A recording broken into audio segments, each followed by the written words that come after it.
exposing the more than 10 million mysterious stone structures scattered throughout southern Africa.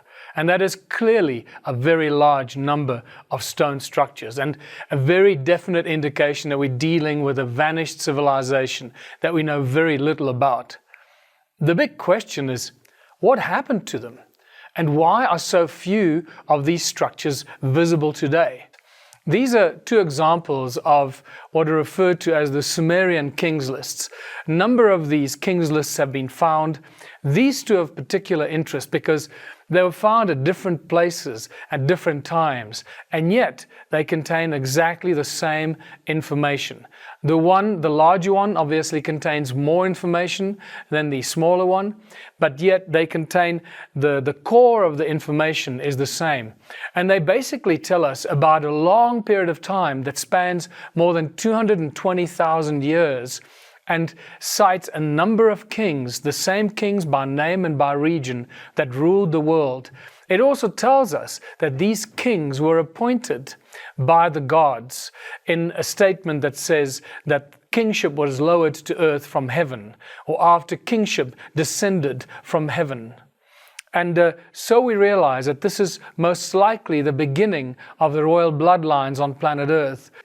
One of the key things that we read in these two particular tablets is, at the end of it, it says, and then the flood swept over. And I believe that this is what happened to this vanished civilization. And this brings us to the Sumerian connection. And we discover that there is, as there is with most parts of this planet, a very clear and distinct connection between the Sumerian civilization, the Sumerian tablets, and the civilizations of southern Africa. And this is where we meet the Anunnaki gods, or the Anunnaki, as the Sumerian texts refer to them. And we meet Anu, Enlil, and Enki, what could be described as the Sumerian Holy Trinity. And we got to ask ourselves, well, what is all this activity in southern Africa about? And as always, as we've mentioned before, it's always about the gold. We cannot separate our origins and our history from our obsession with gold.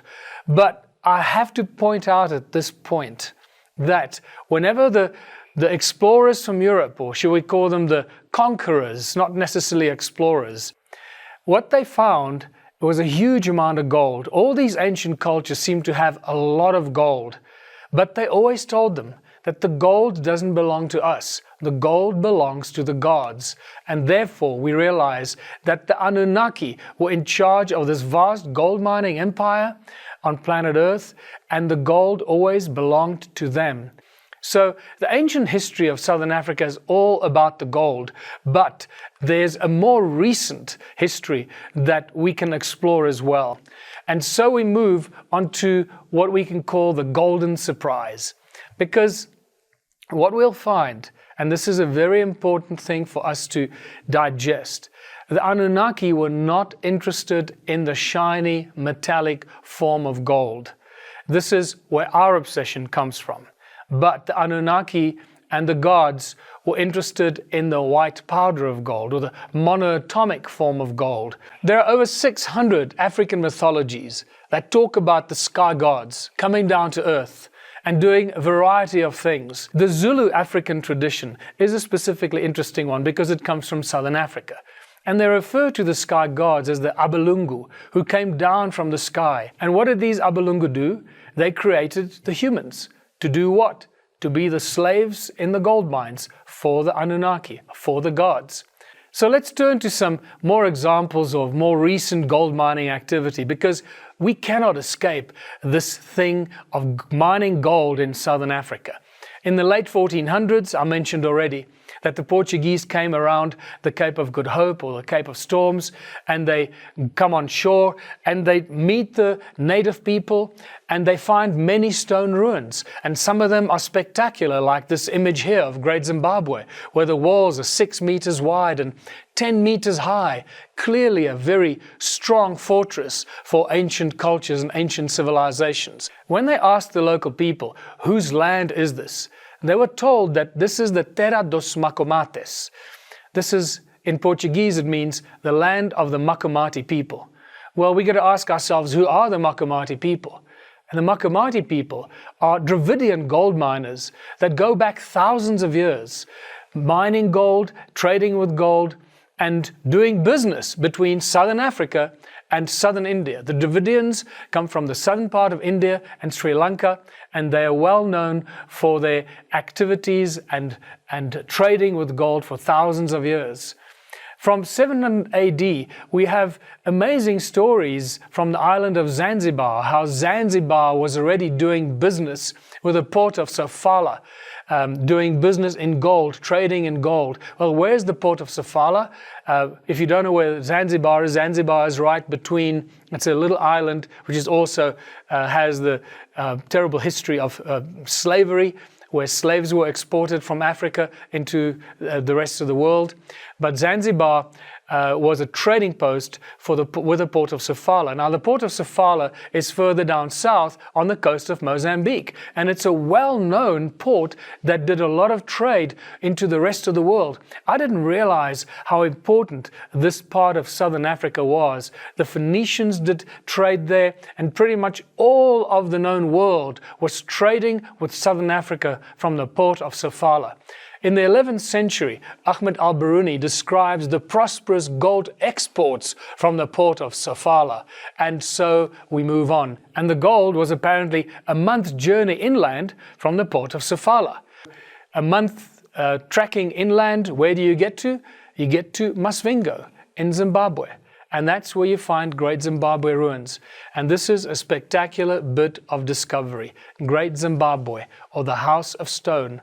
Great Zimbabwe itself has far more mysterious meanings than just House of Stone, because encoded in the word Zimbabwe is Zimbabwe, Zimba, Simba, the lion, the roar of the lion, is connected to sound and resonance, and the ability to control sound and resonance that is related to the roar of a lion and the manipulation of sound.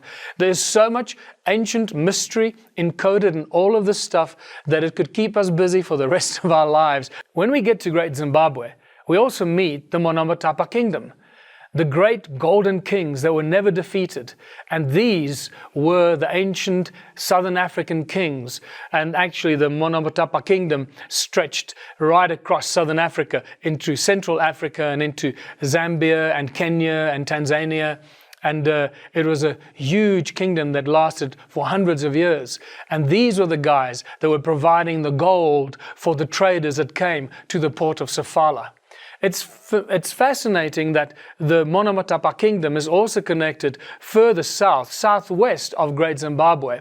We find about 400 kilometers, right on the border of modern-day Botswana, South Africa, and Zimbabwe. We find the famous ruins of Mapungubwe, where there's now a big museum, and the so-called ancestors of the Great Zimbabwe ruins. So let's get back to the work in the Abzu and the Sumerian texts that talk about this place called the Abzu, where all the gold came from.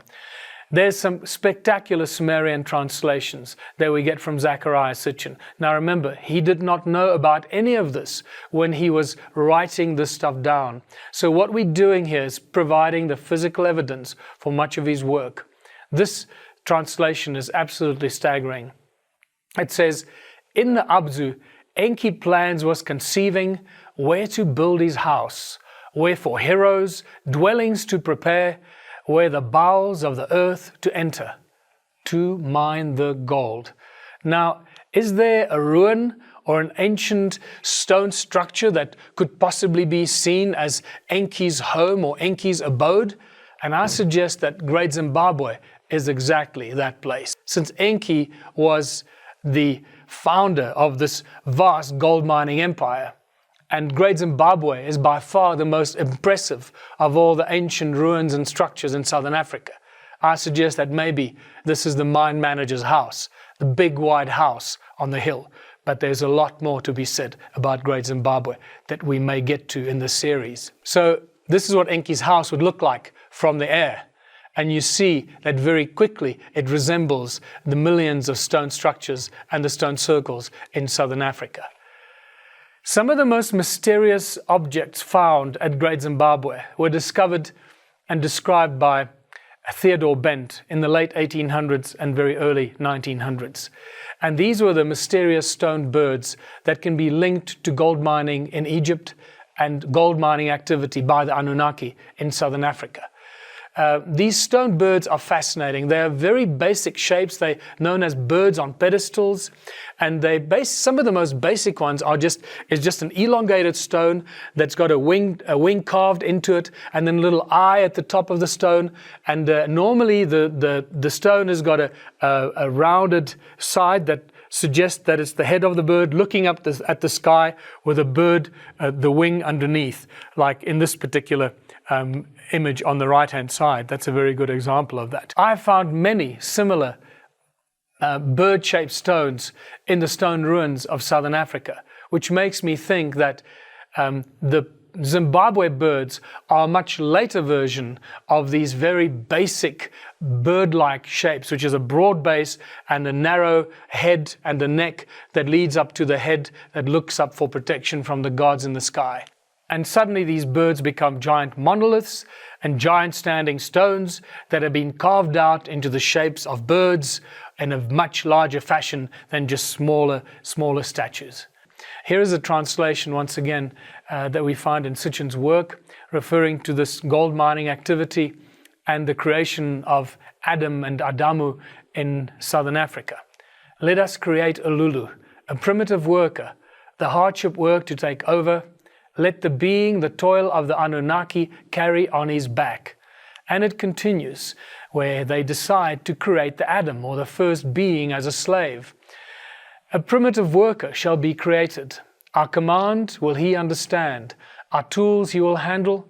To the Anunnaki in the Abzu relief shall come. Over and over again, we hear about the Abzu, the gold mining, and a primitive worker that needs to be brought into existence to help the Anunnaki get more gold out of the ground.